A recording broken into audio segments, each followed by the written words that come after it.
Hello guys, in this video I am going to show you how to set the swell height unit in the Deckee application.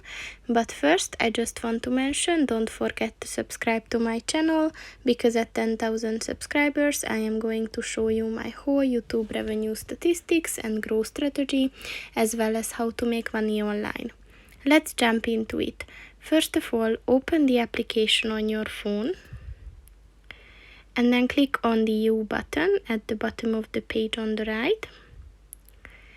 And then click on the settings button at the top of the page on the right.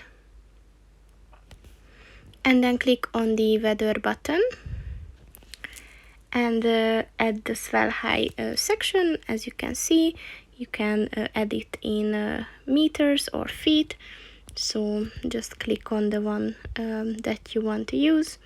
And then this feature is set. So that's pretty much it for this video, guys. See you in the next one. Goodbye.